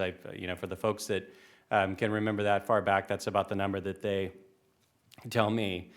And so we have an immediate problem here with the downturn in oil prices, but what we have is a chronic systemic problem when it comes to the maintenance of our parks, because as has been talked about, Supervisor Maggard mentioned this, as far as this being our fault because of the way in which we prioritize, which I know wasn't meant to chastise us in any way, but it is a reality that we have chosen to continue to fund parks to a lesser percentage than we have other departments. But I know good and well when we go into budget discussions, I'm going to have the DA, I'm going to have the sheriff, and I'm going to have other folks from public safety that are going to talk about we're the main priority and we ought to be. And I'm not going to disagree with that argument. However, we on the board have tried to balance that with the other quality of life issues like libraries, parks, et cetera, animal services. I'm going to have several seats filled with folks that want us to spend money on spay-neuter, which this board has been committed to. So my point is that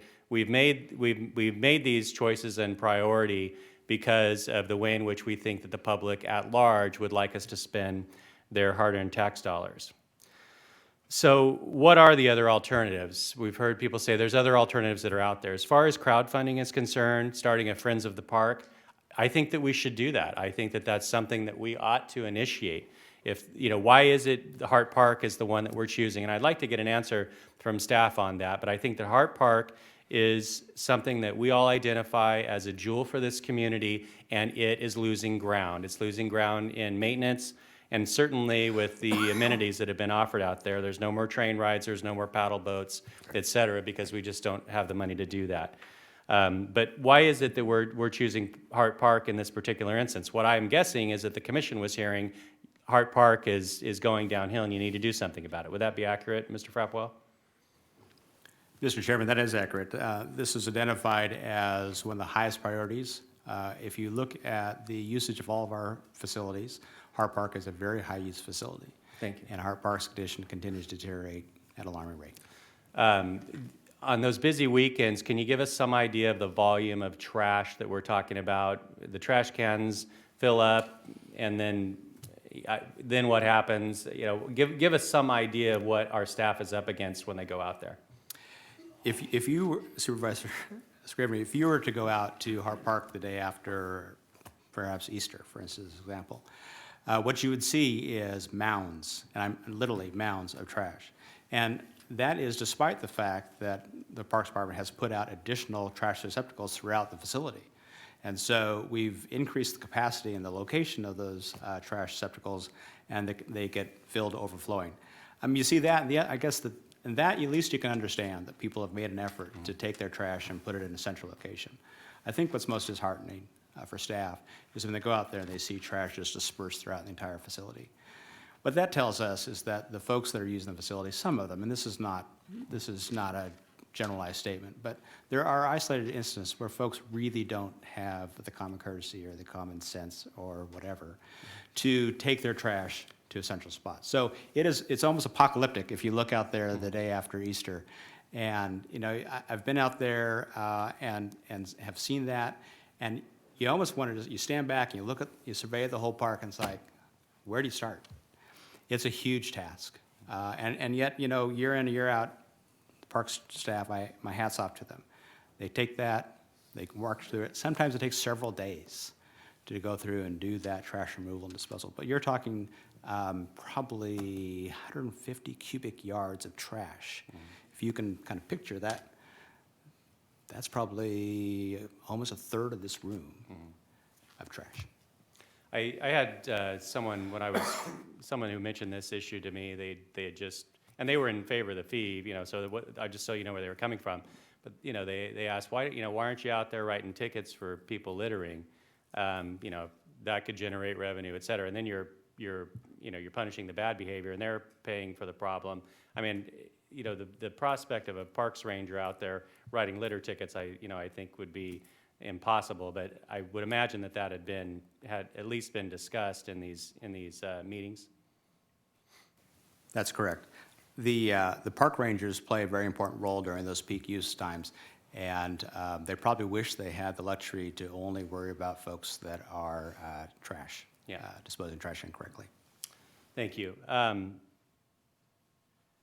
Speaking of alternatives, we have a park Lost Hills, and we were able to contract out for the maintenance of that park. And the last time that we were discussing that, and I want to talk a little bit about why we're able to contract out for the maintenance of that park. The last time we were discussing that, we pay, I think, $80,000 a year to maintain that park. And if we were to do that with county staff, it would cost us $400,000. I believe that's the number that Bob LaRue discussed. And so, am I on the right track, Mr. Frapwell? I know. Yes, you are. Okay. So, here we spend $750,000 to maintain this park. By that math, $150,000, if we were able to contract out that maintenance, would completely pay for the current level of service. The math works out the same. And so why is it that we cannot go out and find a less expensive option to maintain this park? I know Lost Hills is remote. Maybe that's a question for county council. But the park is, in my view, it's kind of remote. But why is it that we cannot contract out for maintenance so we could provide a higher level of service, or at least the same level of service for a lot less money? But I think we'd all be in favor of going for a higher level of service, which is what we're trying to achieve with this fee, but for less money. Who can take a stab at that, council or Mr. Frapple? Mr. Chairman, I'll start and I'll let Mr. Nations continue. The definition of remote was something that your board had to adopt, and I can't quote that from memory, but it does talk about the distance from where staff is stationed to that park location. In this case, the park location. It talks about, I believe it's a 45-minute.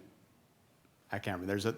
There's a number there that is quantifiable, and that was something that your board had to adopt a definition, and also something that was negotiated with the employees union. And so we have kind of an accepted in the current MOU. We have a kind of an accepted definition of that. This does not meet that criteria. That's not to say that we shouldn't and look for other ways of providing this service, but it doesn't meet the definition of remote as currently adopted. Mr. Nations, do you have anything else to offer? No. Well, from my point of view, if we were able to contract out the maintenance of this park, it would cost us a lot less money and we'd be able to provide a tremendously higher level of service. But we, unfortunately, are hamstrung in that effort because of our relationship with the labor union that represents our employees. I'm concerned about the unintended consequence. You know, when you squeeze a balloon, there's going to be another side that pops out.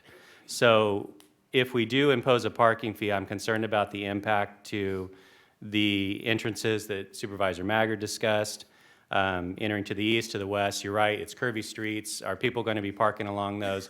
And so how much discussion has occurred thus far between your office and your staff and Mr. Pope and his staff as far as how we're going to address folks now parking on the roads to try and avoid the parking fee, and then are we going to rely on the sheriff's department, or I guess we rely on our parks rangers at that point to try, and if we do have parking problems, they would address that. They would ticket folks for parking in an unsafe manner. Supervisor Scrivener, as I mentioned, I came late to this. I understand that. But I will tell you in my career that Mr. Pope and I have had many conversations about how we address Hart Park and the issues that are there. You know, I know that we have worked with his staff with respect to kind of where these kiosks might be and how do we keep them from backing up traffic on Alfred Harold Highway. The extent or the number of hours of times we've met, I honestly couldn't tell you that today. I'm happy to ask staff that, though. Mr. Pope, do you have anything to offer to us in regards to those impacts? You've been with county roads for quite a while, and so I know you're familiar with those roads out there. So what are your thoughts for us, please? Mr. Chairman, I think they are legitimate concerns. They really truly are, because both roads coming in are coming in at high speed, and the easterly approach is a blind corner coming into it. So we would have to put some effort into it, and I don't know that we've done enough time on that yet, but we will. Okay, so what are you suggesting to us here? I'm wondering, because in concept, I agree with the staff's recommendation, because I don't see another good alternative for us to generate revenue to keep the park from continuing to deteriorate. I don't have another option.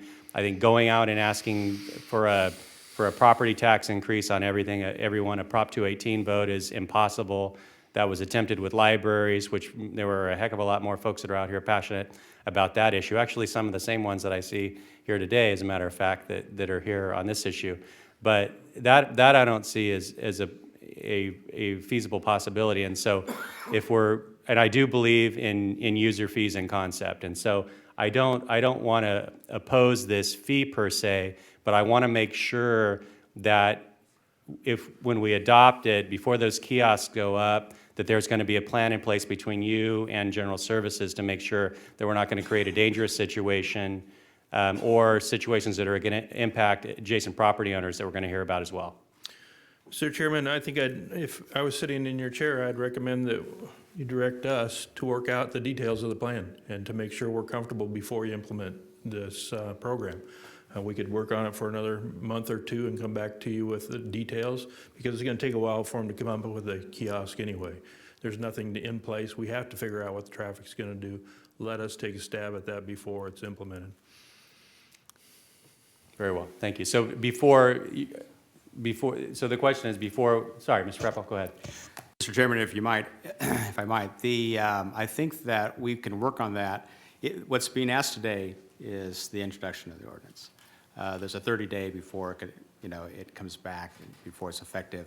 But really, logistically, ordering the kiosks and doing the improvements necessary to put this in place, it's going to be several months before this actually gets in place. I think that provides sufficient time for us to work with Public Works to make sure that the foreseeable concerns are addressed in the location of those kiosks. I agree. Okay, thank you. I appreciate it, Mr. Pope. Thank you, Mr. Frappel. Are there any other questions or comments from members of the board? Supervisor Gleason? Thanks. Thanks. So I guess what I'm hearing you say is we can vote to approve this ordinance, and with the understanding that we will mitigate those negative impacts by parking and other impacts on adjacent neighbors. That will be taken care of as we do this. Is that correct? Correct. Also, you said there were 4 free days? 4. How about we have 12? If there are people who are out there who I'm sure there are. How do we accommodate the people who can't afford the parking fee? Is it 1 day a month, or 1 day every other month, or is 4 days sufficient? If we're gonna show some favor to those people, and that's really in our hearts that we want to do that, let's do that, and let's give them free parking once a month. Can we do that? Supervisor Gleason, through the chair, absolutely. If your board would like to increase that number from 4 to some other number, 6, 8, 10, 12, we'd be happy to do that. We can make that happen. Okay, I would like to do that. I would like to make a motion to pass this ordinance, to approve staff's recommendation with the caveat that we increase free parking days from 4 to 12, once a month. I'd like to ask a question for clarification. I can't, I apologize, but now I can't remember. I thought that we were looking at free 4 weekends, or were we looking at free 4 days? Supervisor Scrivener, it'd be 4 days is what's currently being recommended. Okay, we're looking at 4 days. So for those specific holidays? Correct. Okay, thank you. So in the months that aren't covered by that, for instance, you could choose I'm just going to pick this out of the air, the second Saturday or the second Sunday of the month. I mean, we need something that it's easy to put in the ordinance. I'm looking at county council. To make that, whatever that is your board's preference, we could identify in the months that aren't otherwise covered by the 4 holidays that we have highlighted in the board report, we could make it the second Saturday of the month. Okay. Supervisor Perez? Thank you. Thank you, Chairman. Given the remarks from Mr. Pope, the public, as well as my colleague Supervisor Maggard, I personally would feel, I'm going to repeat what I said for the record. Given Mr. Pope's remarks, as well as the public input and Supervisor Maggard's concerns, I would feel much more comfortable waiting on a vote on this matter until I fully understood what those impacts would be, Mr. Pope. I understand you know that we will work very hard to mitigate those impacts, and I appreciate that. I believe that. But I think give the public an opportunity, the folks that did not have some input for the original round because you either were unaware or didn't know, to come up with some ideas, to come back before this board when a decision will ultimately be made after we fully understand what those consequences are going to be and what mitigation looks like and what it will cost.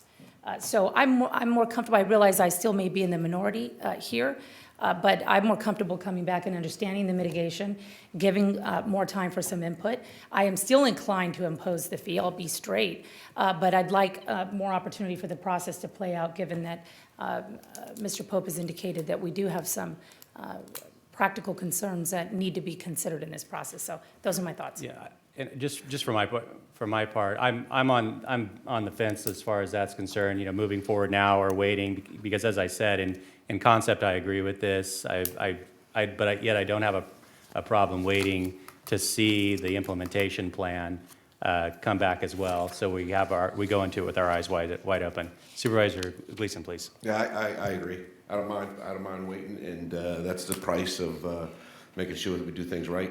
So let's do that. So I'll amend my motion to continue this matter for how long you need to figure out those mitigation strategies. Supervisor Gleason, through the chair, a month would be fine. Then my recommendation would be to continue this issue for 30 days. What date does that bring us to? February 7th or the 14th, I'm told by the clerk. 7th, February 7th? That's my motion. Okay. Second? Okay, we have a motion and a second. Any further discussion? Supervisor Couch is up, and then Supervisor Maggard. In the interest of streamlining this, I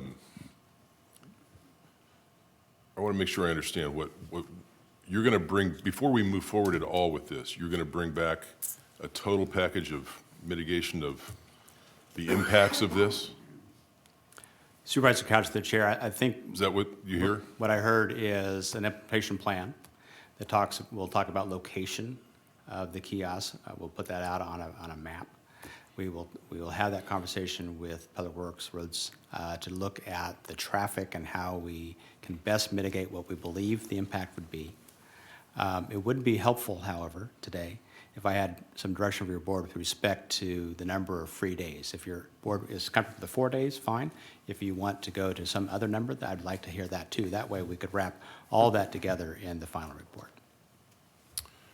Well, let me address what you just said you needed. I am a little hesitant to make a decision today on what number of days or when those would be, given the fact that we just asked our park commission to spend about a year or a year and a half studying this, and they came up with this. I don't know that we're prepared to, at least I'm not prepared to say today, no, we need X number and here's why, because I haven't really given that a whole lot of thought. I can give it some thought right now, but it's not going to be nearly as much as they've already put into it. And secondly, I'm unclear, maybe this is a question for the board, I'm unclear on, because I think this is where we're now getting into the weeds.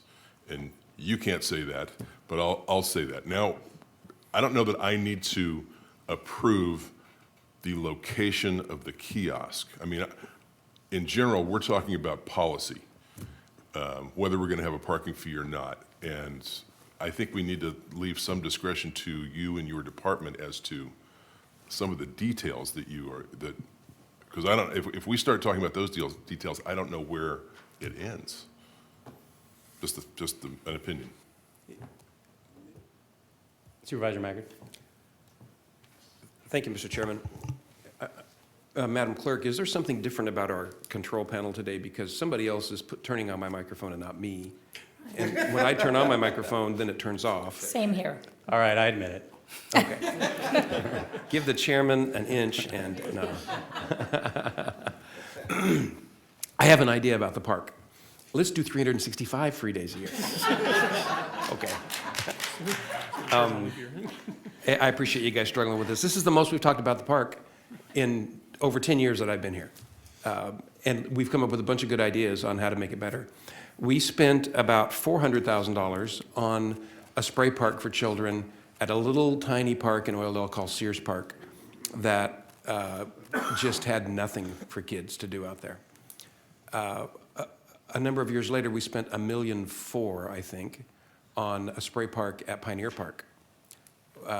That's because we have wonderful staff here that help me find the money to spend on those that didn't hurt anyone else, but provided opportunities for those kids that didn't have another opportunity.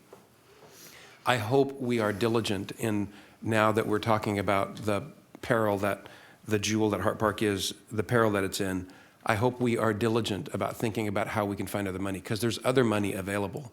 It has not been our priority to find that money. I hope we will make a priority to do that.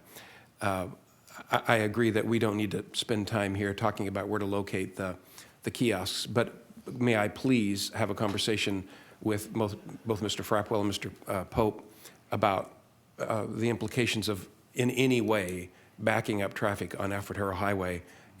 People will get killed if we do that. And there are children running around there. We cannot allow that to happen. So I would love to be a part of a conversation where I can hear your brainstorming about that. Thank you. Supervisor Maggard, I think your input would definitely be valuable there based on how much you use the area. But I don't think I don't think that it is as getting too much into the weeds for us to have our roads commissioner and Mr. Frapwell and his staff have a discussion about where these kiosks are located and traffic patterns, because frankly, it sounds to me like that conversation has not occurred to the extent that it needs to yet.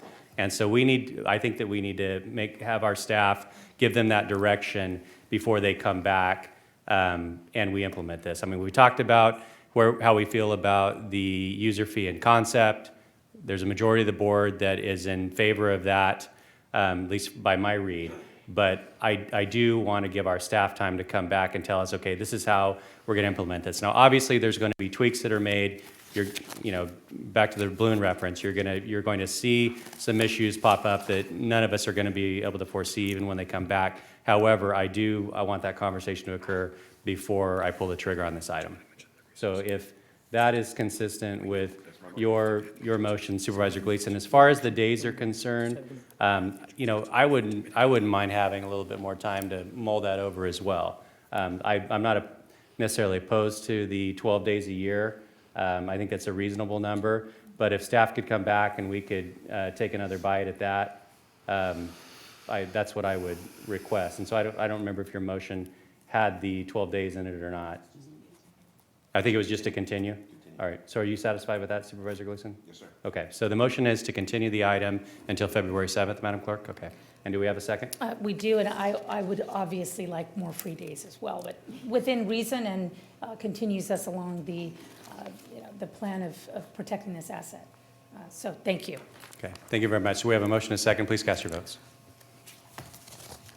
The motion is approved, 4 ayes, 1 opposed. Supervisor Maggard. Thank you. Thank you all once again. Really appreciate your input and your attendance. Okay, next item on our agenda then is going to be item number 28. Mr. Frapwell is going to keep his seat for this item. And this is a proposed ordinance adding Title 20, Chapter 20.01 to the Kern County Ordinance Code, establishing security screening standards for county buildings. Mr. Frapwell, please.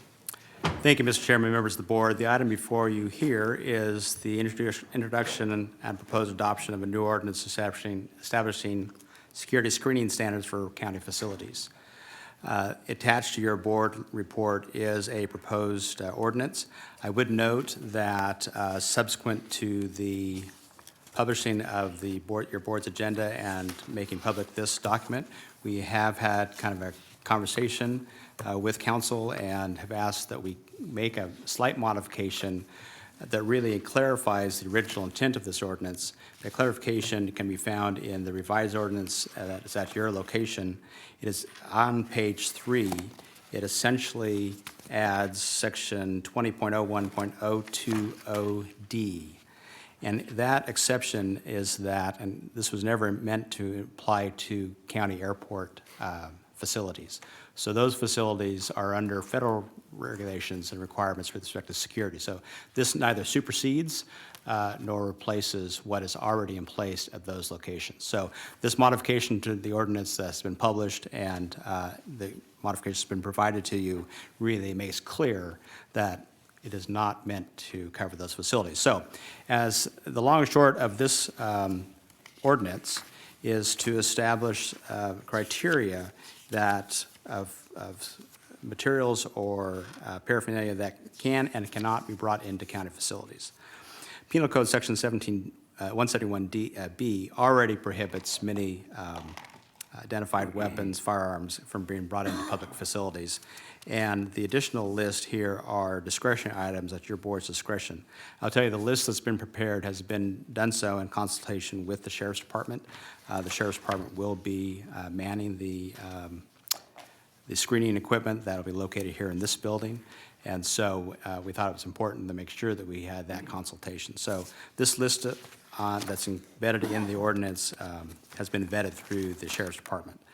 I'm happy to answer any questions that your board might have. Very good. Thank you, Mr. Frappwell. I'll open this up for public comment. Are there any members of the public that would like to make comment on this item?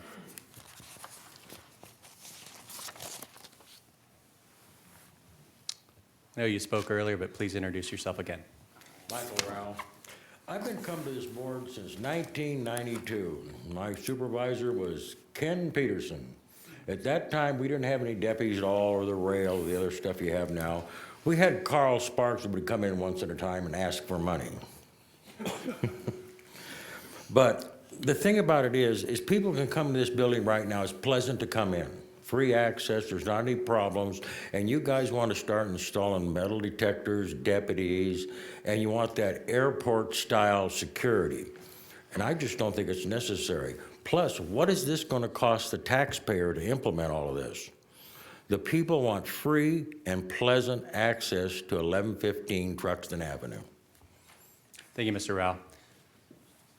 Well, I promise you we're not going to squeeze the seats out there like the airlines have, though. You're going to have just as much leg room in the future. Hello. Yes, and my name's Shirley Skenfield, Skenfield.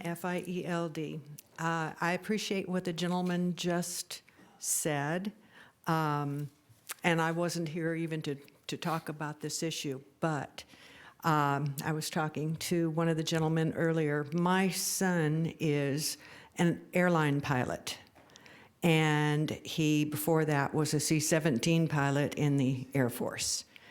Knowing the security changes and things that have happened in this country, he was commissioned into the Air Force on June 30th of 2001, just before 9/11. What we thought our son was going to do in the Air Force was not what he did. He flew in the war. He did all the things that those people do to protect all of us. And now knowing that he is a pilot in a civilian setting, and knowing that he has to go through all the security measures that he does, I want him to be safe. I want us to be safe. I don't mind walking through security to get in here to see you folks. I have to do it when I'm on jury duty. That's fine with me. And whatever we can do in this day and age to protect everybody, I think we should do. Thank you. Thank you. And thank your son for his service and also for your sacrifice, ma'am. Thank you. Mr. Chairman, members of the board, Michael Turnipseed representing Kern Tax. We've been walking to these meetings since 1939. We've been here a long time. As I read the short staff report, brought some questions up. Talked about inherent risk. Has the county actually conducted a risk assessment? Because when you start, I think we have 50-some buildings. I don't know the exact number. That was another question. And if we're going to do this to all the buildings, which we probably need to do, what's it going to cost us? How are we going to staff it in these times of budget cutbacks? There's 58 counties in California. How many have installed these kind of security measures? Has it been discussed at CSAC with the other counties to see, so we're all kind of in the same game and we're all looking at risk and the same point of view? This room has 283 seats. Most people aren't going to come 2 hours in advance to line up to come to a Board of Supervisors meeting. So I just had a chance to go to Phoenix last week, and I have pre-check. I walked right through, there was nobody ahead of me. The people that didn't have pre-check, there were probably 300 or 400 people in line. So if 283 people line up at that door at 5 minutes to 2 to come to a hearing, how long is it going to take? Is your board going to delay the meetings till they all get seated? These are all things that should be discussed, and I'd like your comments. Thank you very much. Thank you, Mr. Trimsey. That's an interesting suggestion.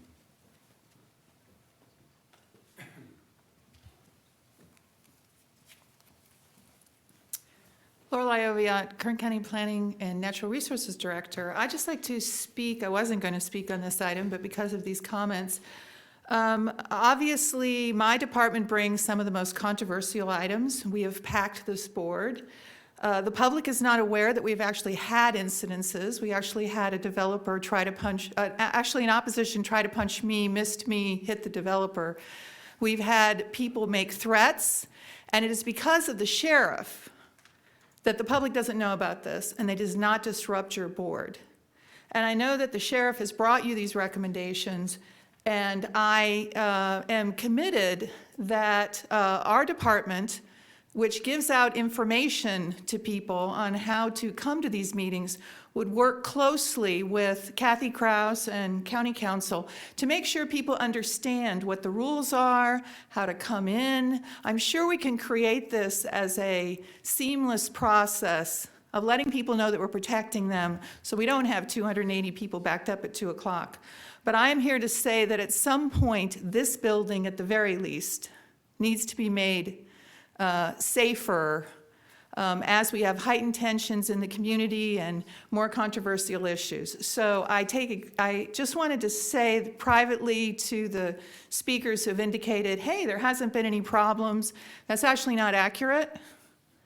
And it's a testament to the Sheriff's Department, to your boards, wanting to be courteous. I always tell people, you are the most welcoming, civil, you make sure that people feel welcome here, but at the same time, this needs to be a safe place to make public comments. Thank you. Thank you, Ms. Oviatt. I appreciate you coming forward. Do we have any other comments from members of the public? Okay, seeing none, I'll return to the board. Supervisor Perez, did I not clear you from last time, or have you punched in? I just punched in. Okay, fantastic. You're up. You put my mic on too, thanks, Chairman. I know. Scary. It's a new day and age. I haven't touched the pad. It is interesting. It is a new day and age in many ways. And what we experienced in San Diego, I was with the supervisor who covers the San Diego area where the incredible atrocities occurred last year. We were at a CSAC conference in Monterey. He had to leave the area to head back to his district in order to deal with that reality. The problems, liability, and costs that have come as a result of that terrorist attack are so profound and seem limitless. It is really troubling to think about how complicated a matter of that nature is, how costly, not just in the human form, but to a county and an entity over an extended period of time. And that situation is immensely complicated. And it continues to be and will be for years, maybe in perpetuity. With that said, this is a changing world. I, for one, am terrified to be in a public building where we have no metal detectors. I just am. It's a different world. We have heightened political passions all around us at all times, and it concerns me. I know there are members of the 5th District on the 5th floor, members of supervisor staff on the 5th floor outside of my office as well as inside that are incredibly afraid of what can occur and would like to see some security measures taken. I know we have to do it at minimal costs and with the taxpayer in mind, but it's not just us and our staff that are afraid. There are members of the public that would like to feel safe as they come forward and petition their government. So I'm in favor of this. I'm eager to hear from my colleagues. Thank you, Supervisor Perez. Yeah, I'll talk. Supervisor Gleason. Thank you, Chairman. Yeah, I think it's a no-brainer. I think hardening this facility in these days is a wise move. I really don't care what other counties do in the state of California. I think when it comes to public safety and how we conduct our business is our responsibility, and I'm going to support this effort. Thank you. Any other comments from supervisors? Supervisor Couch. Sorry, I would be interested in you coming back to us with just ideas on how we would handle a meeting like we had with the oil and gas EIR. We know we're going to have a big crowd, or we know the Planning Commission is going to have a big crowd, or we just know there's going to be a lot of people for whatever reason. And other than, are we just going to tell everybody, you got to get here earlier because it's going to take you a long time to get in? Do we have any other ideas for that? Supervisor Couch to the chair. This is something that we have talked about with the sheriff. The sheriff does security screening for the court facilities, the 2 court facilities next door. They are used to kind of surge events where they have a lot of people. There are potential jurors that come through that may bring 80 to 120 people through those metal detectors for those courts. And it's done at a very rapid pace without jeopardizing the security of the folks that are in the facility or the jurors. So they're comfortable, they'll be able to deal with that. I think that Ms. Oviatt's suggestion of including language and admonition to those folks when we know we're going to have a large planning event, to be able to make that warning, that suggestion out to them, please arrive early, allow time for screening. I think that's a great idea as well. We've talked about this not only for your board meetings, but we have other peak days here in the building, specifically during election times as well as tax collection times, that in working with the auditor controller as well as the treasurer tax collector, we'll work with them to make sure that we minimize any kind of lines. Thank you. Okay, does that conclude the comments from the board? If so, I'll entertain a motion. I'll make that motion. Second. Okay, so the Motion's on staff's recommendation. recommendation. Thank you very much. We have a motion and a second. Please cast your votes. The motion is approved. All ayes. Thank you, Madam Clerk. That concludes the business for today, and so I would entertain a motion to adjourn to Tuesday, January 24th, 2017 at 9 a.m. There was a So typo. moved. Thank you. There was a typo on the agenda. We are adjourned.